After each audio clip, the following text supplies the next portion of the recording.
29th பண்ணது 1 lakh 1 டேல. அது ரெகுலரா ட்ராக் பண்ணுவோம். அது வந்து அந்த டே முடியுமா கூட ஸ்கிரீன்ஷாட் எடுத்து கமிங் டேஸ் நாங்க பிளான் பண்ணிருக்கோம். 2 3 4 5 5ல 4 ப்ராஃபிட் 1. ஆமா ஆமா. இது வந்து கமாடிட்டில. இப்போ இந்த கமாடிட்டி நான் காட்டுறேன். கமாடிட்டில ஜனவரி மாசம் பண்ணது வந்து ஆல்மோஸ்ட் ஒரு 7.4 lakhs. 7,44,000. பயங்கரமா இருக்கே.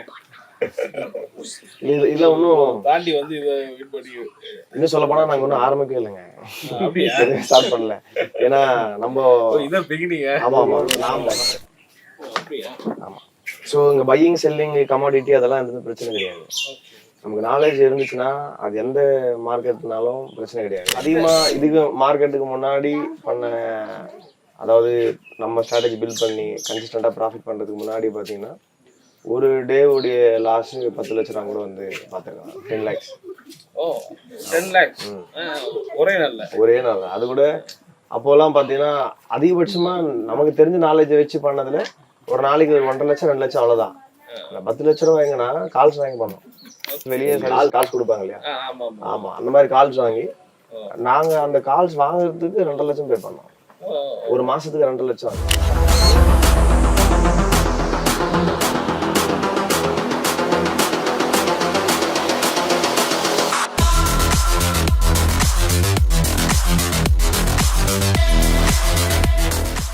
கேள்வி வருதுன்னா, இப்ப நீங்க ஒரு ட்ரைனிங் கொடுக்குறீங்க, ஆனா இந்த ஸ்ட்ராட்டஜி வந்து இது வந்து ஒர்க் அவுட் ஆகுமா எல்லாத்துக்கும் அப்படிங்கிற? இப்போ ஒரு சிலர் சொல்றாங்க ஸ்ட்ராட்டஜி ஒன்று ரிவீல் ஆச்சுன்னா மார்க்கெட்டே கொஞ்சம் மாறும். இப்போ எல்லாருக்கும் நிறைய பேர் இந்த ஸ்ட்ராட்டஜி பண்ணாங்கன்னா மார்க்கெட் மாறுது அப்படின்லாம் சொல்றாங்க. அதை பத்தி நீங்க நினைக்கிறீங்க? ஸோ ஒரு ஸ்ட்ராட்டஜி ஒர்க் அவுட் பண்ணுறோம் அப்படின்னா, ஸோ மினிமம் வந்து பார்த்தீங்கன்னா ஒரு 2 years 3 years வந்து பார்த்தீங்கன்னா நாங்கள் பேக் டெஸ்ட் எடுப்போம். ஸோ அந்த பேக் டெஸ்ட் ப்ராசஸ் எப்படி இருக்கும் அப்படின்னா, இமேஜ் ஃபார்மேட்டில் ஃபஸ்ட்டு ஒரு பிபிடியாக நாங்கள் வந்து எடுப்போம். ஓகேங்களா? அதை வந்து அடுத்து என்ன பண்ணுவோம், எக்ஸலுக்கு கன்வெர்ட் பண்ணி ஸோ அதோட ஹைலைட் பாயிண்ட்ஸ், ஓகே இந்த ட்ரேட் ஏன் சக்ஸஸ் ஆச்சு அப்படின்ற ஒரு நோட் அங்கே இருக்கும். நமக்கு கமெண்ட்ஸ்லாம் நம்ம வச்சுருப்போம். அந்த ட்ரேட் ஏன் ஃபெயிலியர் ஆச்சுன்ற நோட்டும் அதில் இருக்கும். ஸோ இந்த ட்ரேடு நான் ஏன் ப்ரொசீட் பண்ணேன், இந்த ட்ரேட்னால என்ன நான் எமோஷ்னலாக நான் ட்ரேட் எடுத்தேன்னா, இல்லை நான் வந்து பார்த்தீங்கன்னா ஒரு க்ரீட்னால நான் ட்ரேட் எடுத்தேன்னா, ஸோ இந்த மாதிரி A to Z எல்லாத்தையுமே நம்ம வந்து பார்த்தீங்கன்னா அதை நம்ம மென்ஷன் பண்ணியிருப்போம். ஸோ அப்போ ப்ராப்பரான ஒரு மணி மேனேஜ்மெண்ட்டோட நம்ம ட்ரேட் நம்ம பண்ணோம்னா கண்டிப்பாக நம்ம சக்ஸஸ்ஃபுல்லாக இருக்க முடியும். அப்போது நம்ம என்ன பண்ணணும் அப்படின்னா, ஃபஸ்ட்டு நாம் வந்து பார்த்தீங்கன்னா ஒரு பேக் டெஸ்ட் எடுத்து ரிப்போர்ட் எடுத்து நாம் ரெடியாக வச்சுருக்கும் போது நம்ம ஜஸ்ட் அந்த ரிப்போர்ட்டை நம்ம அவங்களுக்கு ஷோ பண்ண போகிறோம். அது இல்லாமல் அவங்களும் நம்மக்கிட்ட ஆல்ரெடி ரிப்போர்ட் இருக்கும். ஸோ அவங்களையும் நம்ம என்ன பண்ண போகிறோம், சேம் நீங்கள் வந்து பார்த்தீங்கன்னா இந்த ரிப்போர்ட்டை நீங்கள் கொண்டு வாங்க. அப்போது அவங்களுடைய ரிப்போர்ட்டும் ஸோ நம்மளுடைய ரிப்போர்ட்டும் மேட்ச் ஆச்சு அப்படின்னா அப்போ கரெக்டாக அவங்க வந்து ப்ரொசீட் பண்ணிட்டு இருக்கிறாங்க, கரெக்டாக கற்றுக்கிட்டு இருக்கிறாங்க, கரெக்டாக வந்து பார்த்தீங்கன்னா எல்லாத்தையும் நீங்கள் கண்டுபிடிச்சிருக்கிற ஸ்ட்ராட்டஜியை கூட மாறலாம்ல. 24 ஸ்ட்ராட்டஜிக்கு மேலே டெவலப் பண்ணி வச்சுருக்கோம்.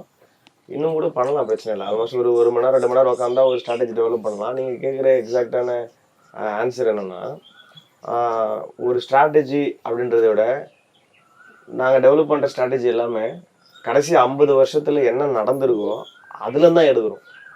வேற ஏதோ எங்க இருந்தோ புதுசாக எடுத்துட்டு வந்து இது ஒர்க் ஆகுமா இல்லையானா அந்த டவுட் இருக்கும். 50 வருஷமா இதான் நடக்குது. அப்ப அதுதான் இனிமேல் நடக்குது. நிறைய டைம் ஸ்பெண்ட் பண்ணி தான் அதை பண்ணியிருப்பேன் அப்படின்னு சொல்லாமா? ஆமாங்க, 6 வருஷம்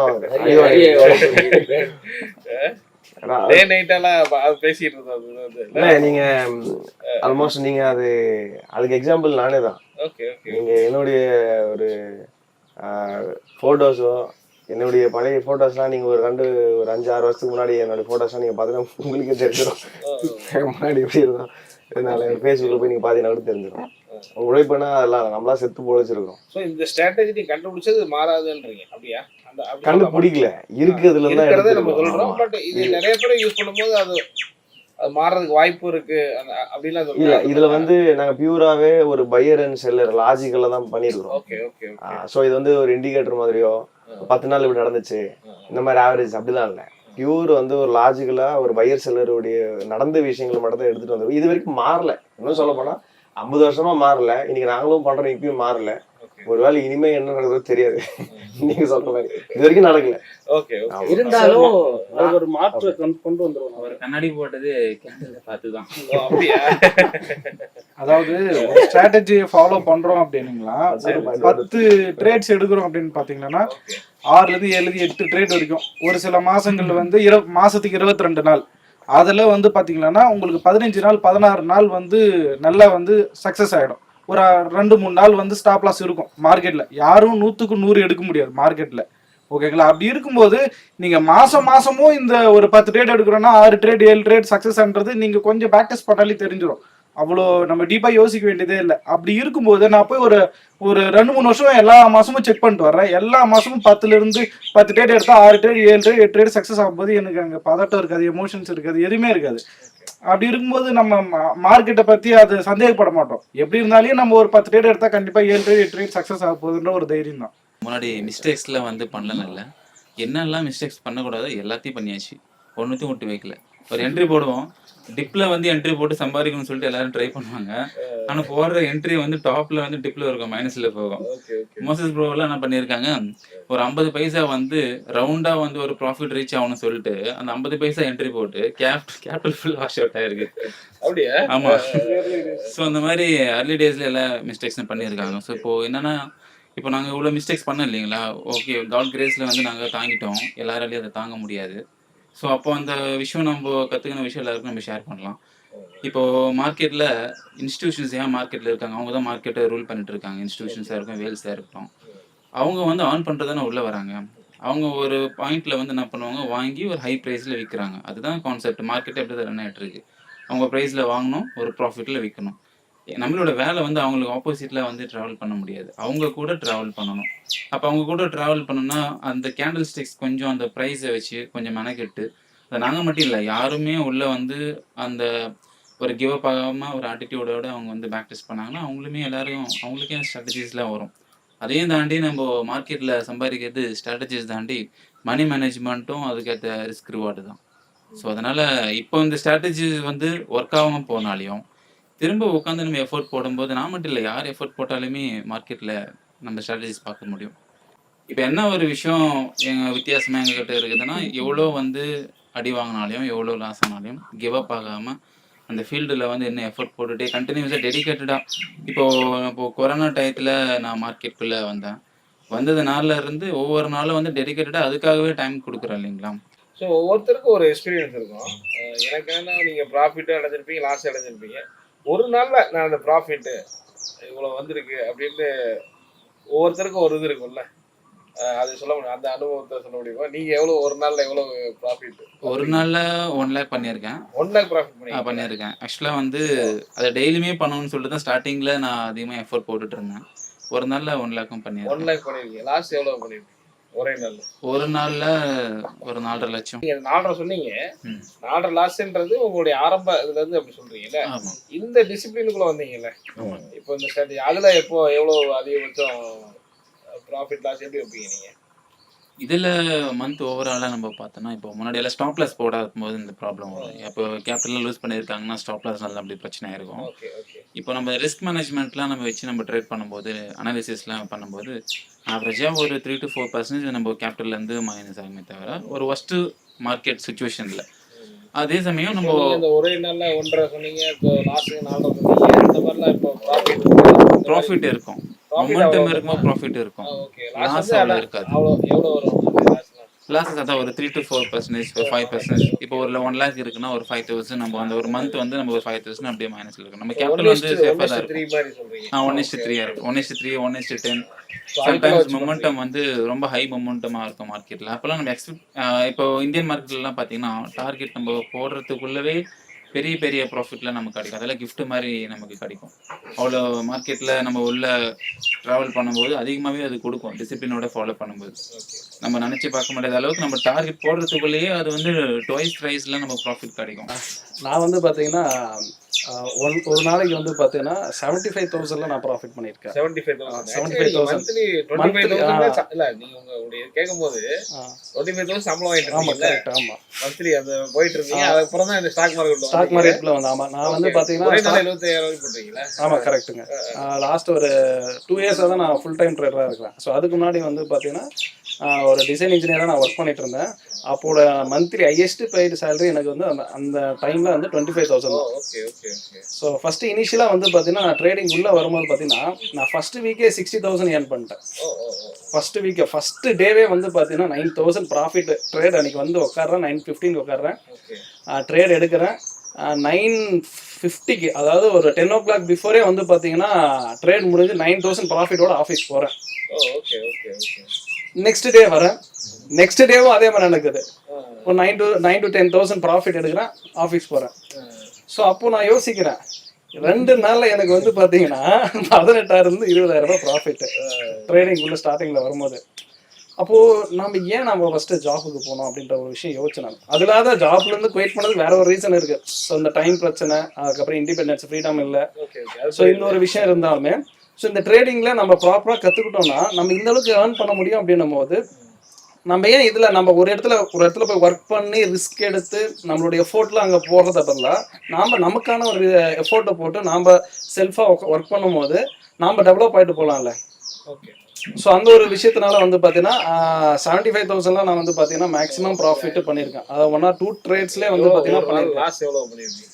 லாஸ் வந்து பார்த்தீங்கன்னா ஒரே ஒரு நாள் தான் ஹையஸ்ட் லாஸ் வந்து பார்த்தீங்கன்னா 1,12,000 நான் பண்ணியிருக்கேன். அங்கே இந்த ஸ்ட்ராட்டஜி பண்ணியிருப்பீங்க, ஆரம்பத்துலேருந்து பண்ணியிருப்பீங்க. ஆமாம். இந்த ஸ்ட்ராட்டஜியில் நீங்கள் லாஸ்ட்னா ஹையாக எவ்வளோ இருக்கும்? இந்த ஸ்ட்ராட்டஜி பார்த்துருப்பீங்கல்ல, இதில் ஹையாக நீங்கள் ப்ராஃபிட் எவ்வளோ? ஹையாக ப்ராஃபிட் பண்ணது வந்து பார்த்தீங்கன்னா 75,000 தான் பண்ணியிருக்கிறேன். ஆனால் ஹையாக லாஸ் பண்ணது வந்து பார்த்தீங்கன்னா அதிகம் தான். நான் ப்ராஃபிட் வந்து 75,000 தான் போட்டதுக்கப்புறம் எவ்வளோ லாஸ் ஆயிருப்பீங்க? இப்போ ரீசெண்டாக கேட்குறேன். இப்போ ரீசெண்டாக ஸ்ட்ராட்டஜி கண்டுபிடிச்சிட்டோம் அப்படின்ற அதெல்லாம் எப்படி இருப்பீங்க? இப்போ வந்து பார்த்தீங்கன்னா நம்ம ப்ராப்பர் சிஸ்டம், மணி மேனேஜ்மெண்ட், இந்த ரூல்ஸ் எல்லாமே வச்சிருக்கிறதுனால நமக்கு லாஸ் வந்ததுன்னா ஒரு 4,000 லாஸ் வரும். அவ்வளோதான். ப்ராஃபிட் வந்தால் 1:3 ரிஸ்க் ரிவார்டில் ஒரு 12,000 16,000. அதாவது ஸ்டாப் லாஸ் டார்கெட் வந்து அப்படி இருக்கும். ஸோ ஒரு 4,000 நம்ம ஸ்டாப் லாஸ் நம்ம வைக்கிறோம் அப்படின்னா நம்ம ஒரு 15,000 to 16,000 வந்து பார்த்தீங்கன்னா ப்ராஃபிட் இருக்கும். ஸோ அந்த மணி மேனேஜ்மெண்ட் ஓகேங்களா. இயர்லி டேஸில் நாங்கள் என்ன பண்ணுவோம்னா ஒரு 1 lakh கேபிட்டல் வச்சு 10,000 ரிஸ்க் எடுப்போம். ஸோ அது வந்து பார்த்தீங்கன்னா ரொம்ப ரொம்ப தப்பான விஷயம். இன்னைக்கு வந்து நிறைய பேர் அதுதான் பண்ணிட்டு இருக்காங்க. எனக்கு தெரிஞ்ச என்னோட ஃப்ரெண்டு ஒருத்தர் வந்து பார்த்தீங்கன்னா அவர் கேபிட்டல் 20,000 தான் வைப்பாரு. இன்னைக்கு வருவாரு 20,000 அப்படியே என்ன பண்ணுவாரு, இன்வெஸ்ட் பண்ணுவாரு. அது திடீர்னு பார்த்தா 1 lakh போயிடும். அடுத்த நாள் வருவாரு, அந்த 1 lakh போடுவாரு, முடிஞ்சிடும். ஸோ இன்னைக்கு மார்க்கெட்ல நிறைய பேர் வந்து பாத்தீங்கன்னா அவர் இந்த மாதிரி கேம்பிளிங் தான் பண்ணிட்டு இருக்காரு. அவருக்கு நான் நிறைய தடவை சொல்லியும் பார்த்துட்டேன், இது வந்து பண்ணாதீங்க, சிஸ்டமேட்டிக்கா பண்ணுங்க, கத்துக்கோங்கனாலும் ஒரு சிலருக்கு அந்த அடிக்ட் மாதிரி ஆயிடுது. ஸோ நான் விட்டதை பிடிக்கணும், நீங்க சொன்ன மாதிரி தான் விட்டதை பிடிக்கணும், அதனால நான் இன்னைக்கு ஒரு 20,000 போடுறேன், நான் ஒரு 30,000 போடுறேன். அப்ப என்ன பண்றாங்கன்னா ஏர்ன் பண்ற மாதிரி தான் தெரியும், ஆனா உங்களோட ரிப்போர்ட்ஸ் நீங்க எடுத்து பாத்தீங்க அப்படின்னா ரொம்ப லாஸ்ல இருப்பாங்க. ஸோ டெய்லியுமே என்ன பண்றாங்க 20,000 லாஸ் பண்ணாவே அதே மந்த்லி எவ்வளோ ஆயிடுச்சு. ஸோ அது ஒரு பெரிய லாஸ். அது மாதிரிலாம் பண்ணவே கூடாது. ஸோ மார்க்கெட்ல வந்து டிசிப்ளினாகவும் பொறுமையாகவும் கத்துக்கிட்டு பண்ணா மட்டும்தான் சக்ஸஸ் பண்ண முடியுமே தவிர எனக்கு இன்னைக்கே வேணும், நான் பணக்காரன் ஆகணும், இன்னைக்கு நான் கோடீஸ்வரன் கண்டிப்பா முடியாது. ஏன்னா இங்க நாங்க இருக்கிற எல்லாருமே வந்து பாத்தீங்கன்னா நேத்து ஆரம்பிச்சு இன்னைக்கு சக்சஸ் ஆகல. எனக்கு ப்ராஃபிட் பார்த்தீங்கன்னா இவங்க ஆல்ரெடி அந்த டிசிப்ளின்லாம் செட் பண்ணதுக்கு அப்புறம் நான் வந்ததுனால என்னோட மேக்ஸிமம் ப்ராஃபிட் வந்து 63,000 இன் டே. ஆமா. லாஸ் வந்து 17,000. 2 லட்சம் சம்பளம் வாங்கிட்டு இருந்து விட்டுட்டு வந்தீங்கல்ல. ஆமா. ஸோ என்னுடைய ஸோ மேக்ஸிமம் 63,000 ப்ராஃபிட், லாஸ் பார்த்தீங்கன்னா 17,000.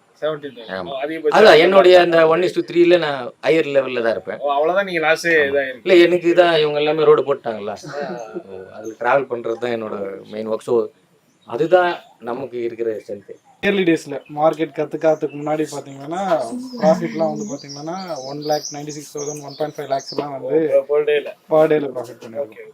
ஓகே. அதில் லாஸ் எவ்வளோ? லாஸஸ்ல அதில் பார்த்தீங்கன்னா 2 lakhs 1.5 lakhs இந்த மாதிரி நடக்கும். Okay okay. இப்போ நம்ம வந்து கற்றுக்கிட்டு பண்ணதுக்கப்புறம் ப்ராஃபிட் வந்தால் ஒரு 70,000 80,000 வரும் பர் டேக்கு. லாஸ் வந்தால் 25,000 to 30,000 வரும். அந்த மாதிரி இருக்கு. இப்போ அதுக்கு முன்னாடி இப்போ கூட ஒரு ஆக்சுவலா ஒரு வீடியோவே நம்ம போட்டோம் அன்னைக்கு 1 லட்சத்தை வச்சு 6 லட்சம் ஃபர்ஸ்ட் போல் 2 இயர்ஸ் முன்னாடி போட்டோம். அது ஒரு நாள் இல்ல, அது ஒரு 12 டேஸ்ல. Okay okay okay. அது மாதிரி பண்ணோம். பட் நீ இவ்வளவு நாள் ட்ரேடிங் பண்றீங்கல்ல, ஒரே நாள் ப்ராஃபிட் இவ்வளவு பாத்துறீங்கன்னா எவ்வளவு பாத்துருப்பீங்க? ஒரு நாள்ல ஒரு 3 லட்சம் ரூபாய் வரைக்கும். 3 லட்சம் வரைக்கும் ஒரு நாள் 3 லட்சம் ரூபாய் வரைக்கும் பண்ணிருக்கேன். இப்போ கூட ஒரு May 29th கூட ஒரு 1 lakh பண்ணோம். ஓ ஓ ஓ May 20, அப்படியா? ஆமா ஒரே நாள் ஒரு நாள்ல. அதையும் காட்டலாம். இது வந்து 29th பண்ணது 1 lakh 1 dayல. ஓ அகைன் பண்ணி இது பண்ணி காட்டுறீங்க. 1 lakh ஒரே நாள். அது ரெகுலரா ட்ராக் பண்ணுவோம். அது வந்து அந்த டே முடியும்போது கூட ஸ்கிரீன்ஷாட் எடுத்து கமிங் டேஸ் நாங்க பிளான் பண்ணிருக்கோம். 2 3 4 5 5ல 4 ப்ராஃபிட் ஒன்னு. ஆமா ஆமா. ஓ இது வந்து ஜஸ்ட் நம்ம எல்லாருக்கும் இருக்க டவுட்ஸ் அதுதான். நம்ம இது பண்றோன்றதை விட இப்போ கம்மிங் டேஸ்ல பிளான் பண்ணியிருக்கோம். எவ்ரி சிங்கிள் டே லைவ் கூட இன்ஸ்டாகிராம்ல அந்த மாதிரிலாம் போஸ்ட் பண்ணலாம். அந்த லைவ் எடுக்கிற ட்ரேட் எவ்ரிடே பண்ணும்போது ஒரு கிளாரிட்டி கிடைக்கும் அப்படின்லாம் பிளான் பண்ணியிருக்கோம். இது இப்போ பண்ணது அதிகமா இதுக்கு மார்க்கெட்டுக்கு முன்னாடி பண்ண, அதாவது நம்ம ஸ்ட்ராட்டஜி பில்ட் பண்ணி கன்சிஸ்டண்டா ப்ராஃபிட் பண்றதுக்கு முன்னாடி பாத்தீங்கன்னா ஒரு டே உடைய லாஸ் 10 லட்சம் ரூபா கூட வந்து பாத்துருக்காங்க. 10 lakhs. ஓ 10 lakhs ஒரே நாள்ல. ஒரே நாள். அது கூட அப்போலாம் பாத்தீங்கன்னா அதிகபட்சமா நமக்கு தெரிஞ்ச நாலேஜை வச்சு பண்ணதுல ஒரு நாளைக்கு ஒரு 1.5 லட்சம் 2 லட்சம் அவ்வளவுதான். 10 லட்சம் ரூபாய் வாங்கினா கால்ஸ் வாங்கி பண்ணோம். வெளியே கால்ஸ் கொடுப்பாங்க இல்லையா? ஆமா ஆமா. ஆமா, அந்த மாதிரி கால்ஸ் வாங்கி நாங்க அந்த கால்ஸ் வாங்குறதுக்கு 2.5 லட்சம் பே பண்ணோம். ஒரு மாசத்துக்கு 2 லட்சம். அது ஏற்கனவே கஷ்டத்துல இருக்கிறோம், யாராவது ஒருத்தர் காப்பாத்தி விட மாட்டாங்களா இந்த மார்க்கெட்ல அப்படின்னு சொல்லி நிறைய தேடும் போது ஒரே ஒரு மாசத்துக்கு 2.5 லட்சம் பே பண்றோம். ஆமா, நாங்க ஷேர் பண்ணி தான் பே பண்றோம். பே பண்ணிட்டு அந்த கால்ஸ் கரெக்டா எங்களுக்கு ஒரு டெமோ கால்ஸ் கொடுக்குறாங்க. 10 நாள் கொடுக்குறாங்க. 10 நாள் ஆனாலும் ப்ராஃபிட் தான் அவங்க கொடுத்த கால்ஸ் எல்லாமே. சரி 10 நாள் தான் கொடுத்துட்டாங்களே, செக் பண்ணணும்ல முதல்ல கரெக்டா இருக்கா இல்லையான்னு சொல்லி நாங்க 10 நாள் பார்த்துட்டே இருக்கிறோம். சூப்பரா கால்ஸ் கொடுக்குறாங்களே அப்படின்னு சொல்லி அதுக்கப்புறம் யோசிக்கவே இல்லை, இந்த அளவுக்கு இருக்கு. நாங்களாம் சொல்லிட்டோம் பிரச்சனையெல்லாம் வந்து முடிச்சிடலாம். டெய்லி ப்ராஃபிட் வந்து ஆமா, சீட் எல்லாம் இதுல ஒரு எடுத்துட்டு பெரிய சுவாரஸ்யம் என்னன்னா, அந்த காசு கொடுக்கும்போது அவர் ஒரு வார்த்தை சொன்னாரு, இன்னும் என் மைண்ட்ல அது ஒளிச்சுனே இருக்குது. இந்தியால வந்து அந்த மார்க்கெட்டை ரன் பண்றதே 14 மெம்பர்ஸ் தான். அதுல 24 அந்த 24ல ஒருத்தர் மூலியமா தான் அந்த கால்ஸ் எங்களுக்கு வருது அந்த மாதிரி சொல்லி எங்களை ஏமாத்துறாங்க. அது ஒரு ஏமாத்திருக்காங்க. இல்ல அது வந்து அது வியூவர்ஸ் நிறைய பேர் கால்ஸ் என்னது கொடுத்தா அவங்க சொல்லுவாங்களா என்ட்ரி. ஆமா, எந்த பிரைஸ்க்கு பை பண்ணனும், எந்த பிரைஸ் செல் பண்ணனும் எல்லாத்துலயும் A to Z கொடுத்துருவாங்க. சரி சரி. இப்ப அதுல என்ன ஆச்சுன்னா HNI கால்ஸ் இருக்கு. அதாவது அதான் நான் என்ன சொன்ன மாதிரி அதை வச்சு ஸ்கேம் பண்றேன். ஒரிஜினலா இருக்கலாம் தெரியாது, ஒரிஜினலாக அந்த மாதிரி கொடுக்கலாம். அதுக்கு வந்து எங்கிட்ட சொன்னது என்னன்னா, அதுக்கு நாங்கள் 10 crores பே பண்றோம் பெர் இயர், ஒரு வருஷத்துக்கு நாங்கள் 10 கோடி பே பண்ணி வாங்குறோம். அதை நாங்க இந்த மாதிரி அதுவும் நடக்குது. ஏன்னா அவங்களுக்கே தெரியாம எடுத்து கூட தரலாம். நாங்க பார்த்தது ஓகே 10 நாள் சூப்பரா பண்றாங்கல்ல, 2.5 லட்சம் ஓகே பரவாயில்ல ஏதோ ஒன்று பண்ணலாம்னு சொல்லி ரிஸ்க் எடுத்து காசு ஃபீஸும் கட்டி சீட்டெல்லாம் இன்னும் ஒரு ஸ்டேஜில் இருக்கிறதெல்லாம் எடுத்து அதான் ஃபைனல் டூ ஆர் டே தான். பண்ணா பிரச்சனை வந்து வெளியே வந்துடணும், இல்லை இதோட முடிச்சிடணும் ஸ்டாக் மார்க்கெட்டை, இனிமேல் பண்ணக்கூடாது அப்படின்னு டெசிஷன் எடுத்து பண்ணோம். 10 லட்சம் எவ்வளோ இன்வெஸ்ட்மெண்ட்? 10 லட்சம் 10 லட்சம் எல்லாம் எடுத்து பண்ணோம். அந்த கால்ஸ் 10 நாள் கொடுத்தாங்களே ஒரு கான்ஃபிடென்ட் தான்.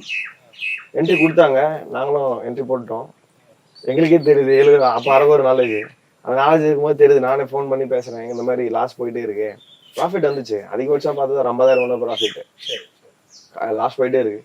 ஃபோன் பண்ணிட்டே இருக்கேன் நான், இந்த மாதிரி ஃபர்ஸ்ட் எடுக்கல, அப்புறம் மெசேஜ் பண்ணாங்க இல்லை நீங்க ஹோல்ட் லாஸ்டா ஒரு எங்களுக்கு என்னன்னா ஒரு கிளாரிட்டி எங்களுக்கு தெரியாது, க்ளோஸ் பண்றதா இல்லையா என்ன வெயிட் பண்றதா தெரியாது, எடுக்க மாட்டாங்க.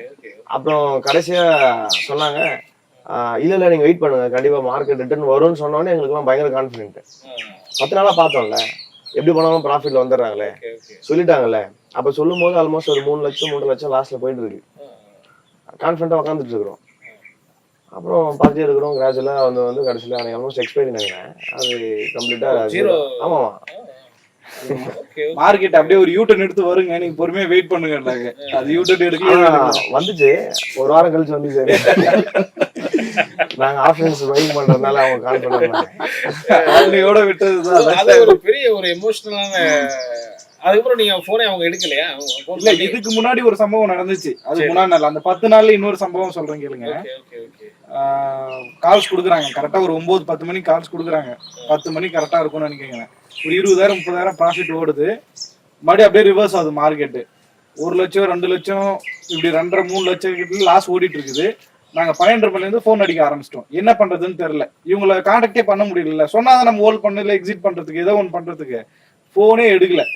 மார்க்கெட்டு என்ன பண்ணுச்சு, மறுபடியும் ப்ராஃபிட் வர ஆரம்பிச்சிருச்சு. நாங்க என்ன பண்ணிட்டோம், இது டிசிஷன் நமக்கு ஏதாவது சொன்னாதான் நம்ம இது பண்ண முடியல. மொத்த கேபிட்டலும் போயிடுச்சுன்னா என்ன பண்றது, அப்படின்னு சொல்லி எக்ஸிட் பண்ணிட்டோம். மார்க்கெட் அப்படியே ஒரு ரிவர்ஸ் ஆகி ஒரு 4-5 லட்சம் எல்லாம் நஷ்டத்துக்கு போயிட்டு அப்படி மேல வந்து மறுபடியும் வாங்கின இடத்துல இருந்து மேல ஒரு ப்ராஃபிட் ஓடும்போது ஃபோன் பண்றாங்க, இன்னும் ஏன் வச்சிருக்கீங்களா, அது என்ன புக் பண்ணிடுங்க இப்பன்னு சொல்றாங்க. அவங்களுக்கே தெரியாது மார்க்கெட் மேல வருதா கீழே போதான்னு தெரியல. மேல வந்தவொடனே ஒரு கேம் மாதிரி பண்ணிருக்காங்க. மேல வந்தவொடனே வந்துருச்சுல்ல ப்ராஃபிட் புக் பண்ணுங்க அப்படின்ற மாதிரி சொல்றாங்க. இந்த மாசம் போன் எடுக்க மாட்டாங்க. கிளியர் டெசிஷன் அவங்களே எடுக்க முடியல. Okay okay. பாசிட்டிவா இருக்கும்போது ஓகே தான், டார்கெட்ஸ் எல்லாம் கரெக்டா அவங்க டைரக்ஷன் போனா ஹிட் ஆகுது. ஆனா ஆப்போசிட்ல போச்சுன்னா அதை வந்து கடைசியா விட்டுறாங்க. ஆனா எங்களுக்கு பாருங்க அது டெமோல பாக்கும்போது நல்லா ப்ராஃபிட் தான். ஆனா அவங்க கிட்ட இன்னொரு எடுக்கும் போது ஒரே நாள் எல்லாமே நீ முடிச்சதுக்கு அப்புறம் ஒண்ணு பேசுவாங்க, அது ரொம்ப ஹைலைட்டா இருக்கும். கிட்டத்தட்ட நான் வந்து ஒரு 15-20 பேர்கிட்ட இந்த மாதிரி பேசியிருக்கேன். ஒன்னும் பிரச்சனை இல்லை பிரதர், இன்னொரு 5 லட்சம் நீங்க ஃபண்ட் ஆட் பண்ணுங்க, எல்லாத்தையும் முடிச்சு மேல கொண்டு வந்துடலாம். அதை மட்டும் நம்பி யாரும் கடைசியா அதான் சொன்னாங்க. அவங்க லாஸ்ட் என்ன சொன்னாங்க, ஒன்னும் பிரச்சனை இல்லை சார் நாளைக்கு இருந்தாங்க. நான் இல்லைங்க தேங்க்யூ அப்படின்னு சொல்லிட்டு லவ் யூ சோ மச்ங்க அப்படின்னு சொல்லிட்டு அது நான் எப்பயும் அது வழக்கமா சொல்லுவோம். யாரு எங்களை ஏமாத்தினாலும் ஸ்கேம்ல போய் மாட்டினாலும் அது கடைசியா ரவிட்ல சொல்லி ப்ரூஃப் கூட இருக்குது டெலிகிராம்ல. யாரும் திட்டாத, எங்க எந்த அதெல்லாம் எதுவுமே வேண்டாம், யாரும் பண்ண தேவையில்ல, நம்ம தான் மிஸ்டேக் தான் எல்லாரும் பின்னாடி போறது அப்படின்னு சொல்லிட்டு பிடிச்சிப்போம். அதோட ஃபைனல் ஏன்னா திரும்ப எடுத்துட்டு வாங்கன்றாங்க. எங்களுக்கு கடைசி அதான்டா இருந்துச்சு, சீட்டுலாம் இருந்துச்சு, கடைசி முயற்சி அதுதான் நாங்க எடுத்துட்டு வந்தோம், அதோட முடிஞ்சிடுச்சு.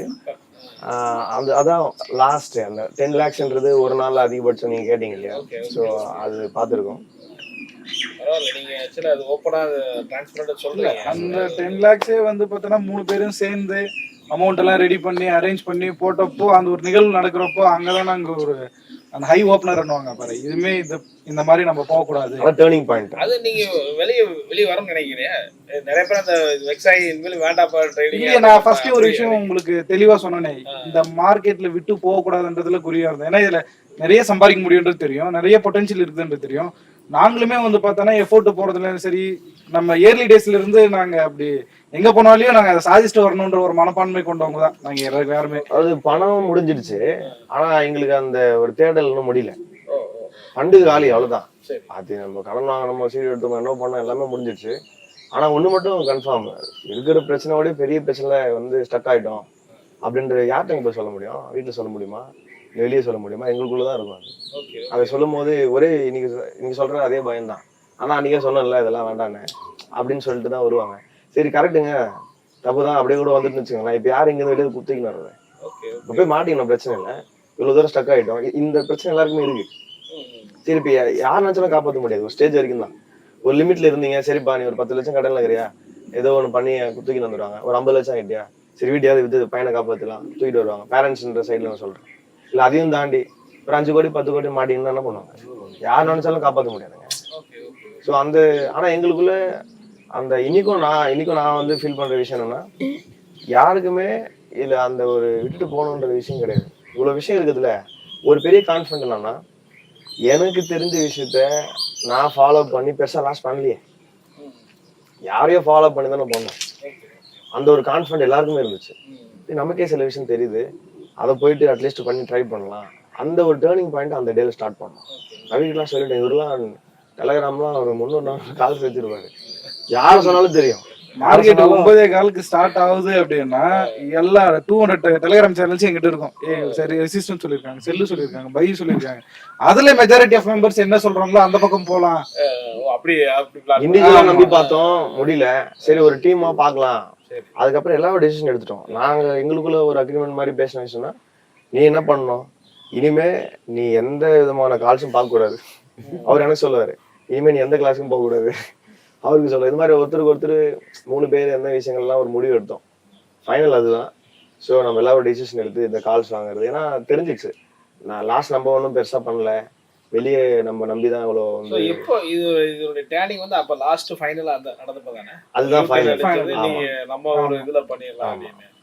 ஸோ நீங்க அப்புறம் ஒரு ஸ்ட்ராட்டஜி ஃபுல்லா பாக்குறீங்க, ஒன்றை கண்டுபிடிக்கிறீங்க. அதுக்கப்புறம் உங்க லைஃப்ல எப்படி ஒரு டேர்னிங் லைஃப் ஒரு மாற்றம் இருந்துச்சு உங்களுக்கு?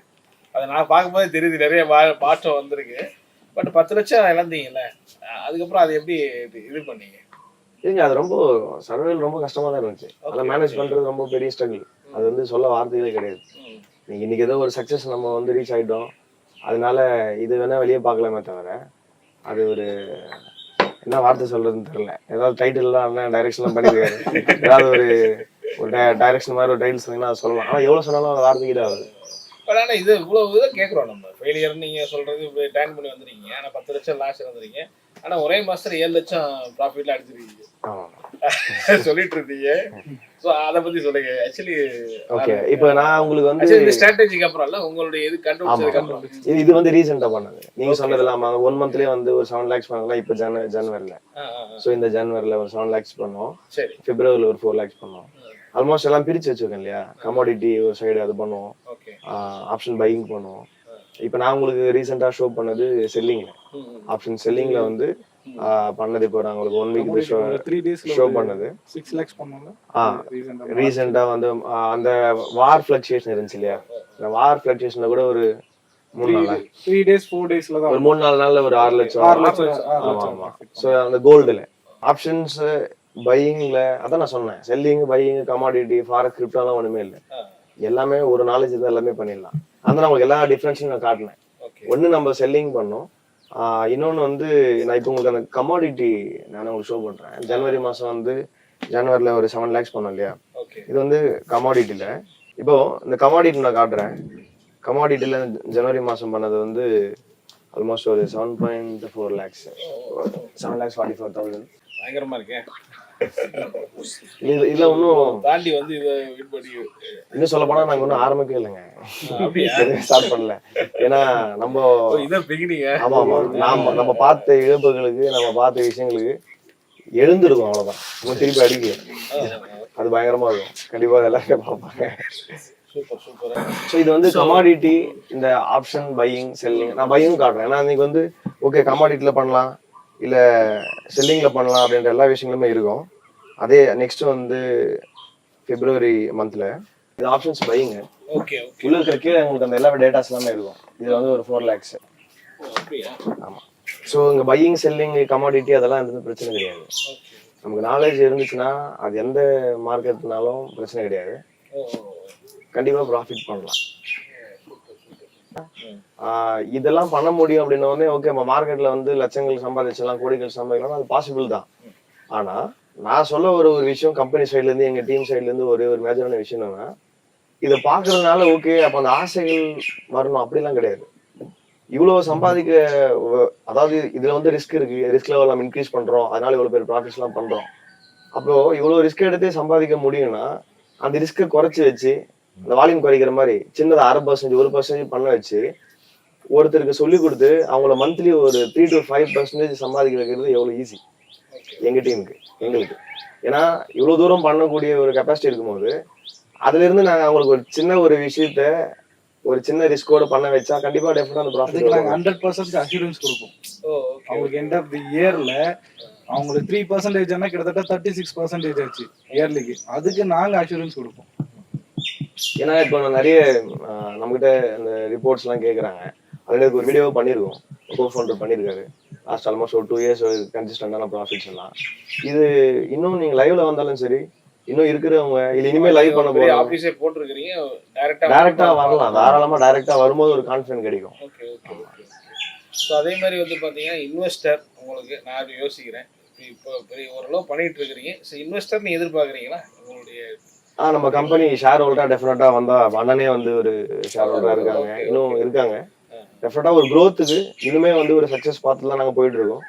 இன்னும் பெருசா பண்றதுக்கு டெஃபினட்டா அந்த மாதிரி ஒரு ஷேர் ஹோல்டரா இருந்து தாராளமா கம்பெனிக்கு வெல்கம் பண்றோம். ஆஸ் எ டீமா எல்லாரும் சேர்ந்து க்ரோ ஆகலாம். ஆமா சூப்பர். ஆக்சுவலாக நேரடியாக அவங்க ஆஃபீஸ்லேயே வந்து ஆமா ஆமா எங்களை நேரடியா பார்க்கலாம், டவுட்ஸ் கிளியர் பண்ணிக்கலாம், ஸ்டேட்மெண்ட்ஸ் பார்க்கலாம், இல்ல லைவ் பார்க்கலாம், இல்ல இங்க ஆரம்பிச்சு கூட இன்னும் 3 months டிராவல் பண்ணி அப்புறம் புரிஞ்சு கூட தாராளமா எல்லாமே பண்ணலாம். ஆமா, எப்பயுமே அவைலபிளா தானே இருக்கும். கம்பெனியோட மேஜர் விஷயம் என்னன்னா, இந்த ஸ்கேமர்ஸ் கிட்ட இருந்து நாம எப்படி தப்பிக்கிறதுன்றதுதான். இப்போ ஸ்கேமர்ஸ் கிட்ட இருந்து ஐடென்டிஃபை பண்ணி அவங்கள காப்பாற்ற தான் நாங்க ஒரு கம்பெனியே வரோம். அப்போ நம்ம கம்பெனியை ஒரு ஸ்கேமா பார்த்தா இப்போ வேணா அப்படி பார்க்கலாம், அது வந்து தப்பு கிடையாது, ஒரு அறியாமையை தான் நம்ம சொல்ல முடியும். அதுதான் இவ்வளோ பேர் டீம் இருக்கும், வந்திருக்காங்க, இனிமேல் வர போறாங்க, இவ்வளோ ஓப்பனாக டிரான்ஸ்பரண்டா எல்லாமே இருக்கிறோம். டெஃபினட்டா கண்டிப்பா அடுத்து தெரிய வரும். இந்த ஸ்கேமர்ஸ் கிட்ட இருந்து எப்படி நம்ம அந்த அவேர்னஸ் ப்ரோக்ராம்ஸ் கண்டக்ட் பண்றோம், எப்படி இன்வெஸ்ட்மெண்ட்ஸ் தெரியாத இடத்துல போய் மாட்டிக்கிறோம், அதை நாமளே வந்து கத்துக்கிட்டு பண்ணலாமே. இந்த ப்ரோக்ராம்ஸ் தான் நாங்க அதிகமா ஃபோக்கஸ் பண்ணி செய்யறோம். ஆமா, அதனால தான் நான் சொல்றது தாராளமா நீங்க டைரக்டா வாங்க, எங்ககிட்ட கான்டாக்ட் பண்ணி கம்யூனிகேட் பண்ணாதானே தெரியும், வெளியே இருந்து தெரியாது. யாரோனா அந்த மாதிரி பார்க்கலாம். கண்டிப்பா அவங்கள்ட்ட பேசும்போது அது நீங்க சொல்லுவீங்க. உங்களுடைய ஃபியூச்சர் எய்ம் என்ன வச்சிருக்கீங்க? உங்க கம்பெனி எப்படி கொண்டு போனா என்ன மாதிரி வரணும்னு நினைச்சிருக்கீங்க? பர்சனலாக கம்பெனியோடைய ஒரு கோல் அப்படின்னு நீங்கள் பார்த்தீங்கன்னா, ஒரு பெருசாக ஒரு சம்பாதிக்கணும், அந்த லெவலுக்கு போகணும் அப்படின்ற ஒரு கான்செப்ட் இப்போதைக்கு எனக்கு கிடையாது. ஏன்னா ஆஸ் எ ஃபவுண்டராக ஃபஸ்ட்டு நிறைய பேர் அந்த ட்ரஸ்ட்டு நிறைய பேருக்கு நிறைய ஏழைங்களுக்கெல்லாம் சாப்பாடு போய் கொடுப்பாங்க. அப்போ நம்ம போய் கேட்போம், அதே பசியாக இருக்கிறவன் அங்கே தான் இருக்கிறான், ஆனால் அவனுக்கு போகிறவரெல்லாம் சாப்பாடு தரல, ஆனால் யாரோ ஒருத்தன் வந்து கொடுக்குறான். ஏன்னா அவன் ஒரு நாள் பசியில் இருந்திருப்பான், தெரியாது. அவன் பசியில் இருந்திருக்கான். இப்போது அதனுடைய மோட்டிவ் என்ன, அவனை வச்சு பிஸ்னஸ் பண்ணுறான், அதெல்லாம் கான்செப்ட் இல்லை. நான் பசியாக இருந்த ஒரு நாள் எனக்கு யாரும் சாப்பாடு கொடுத்தாங்க, அவனும் பசியாக இருக்கிறான், அவனுக்கு சாப்பாடு கொடுக்குறான்ற ஒரே மைண்ட் செட்டு தான் அவன் கோல். அதுதான் எனக்கும். நான் கஷ்டப்பட்டேன், லாஸ் பண்ணேன், ஏமாந்துருக்கேன், எவ்வளோ தூரத்துக்கு இதில் வந்து ஸ்ட்ரகிள் ஆகிருக்கிறோம். இந்த ஸ்ட்ரகிள் யாரும் ஆகக்கூடாதுன்ற அந்த ஒரு கோல் மட்டும்தான் இந்த கம்பெனி அட் ப்ரெசென்ட். அது சக்ஸஸ் ஆனாலே பெரிய சந்தோஷம். அந்த பெயின் எங்களுக்கு மட்டும் தான் தெரியும், அது எவ்வளவு கஷ்டமா இருக்கும் அப்படின்னு சொல்லி. மற்றவங்களுக்கு தெரியாது. அதே பெயின் மற்றவங்க அனுபவிச்சா அது எவ்வளவு கஷ்டமா இருக்குன்றது நாங்கள் உணர்ந்துருக்கோம். அதனால அந்த கஷ்டம் வேறு யாரும் படக்கூடாதுன்னு தான் நாங்கள் வாலண்டரியா வந்து நாங்கள் இந்த மாதிரி டீச் பண்ணிட்டு இருக்கோம் அப்படின்றத முன் வந்து சொல்றோம். ரொம்ப நன்றி. உங்களுடைய நேரத்தை ஒதுக்கி உங்கள் டீமை நிறைய வீடியோக்கள் பண்ணிக்கிட்டே இருக்கோம். ஸோ இந்த டீமை வந்து இந்த இதை சொல்லும் போது நிறைய பேருக்கு நிறைய ரிவீல் பண்ணியிருக்கீங்க, நிறைய டவுட்ஸை கிளியர் பண்ணி நினைக்கிறேன். ஏதாவது என்கொயரினா கண்டிப்பாக உங்களை கான்டெக்ட் பண்ணுவாங்க. ரொம்ப நன்றி. உங்களுடைய நோக்கம் நல்ல நோக்கம் நிறைவேறணும், திருப்பத்தூர்ல பெரிய ஐக்கான வரணும். Thank you.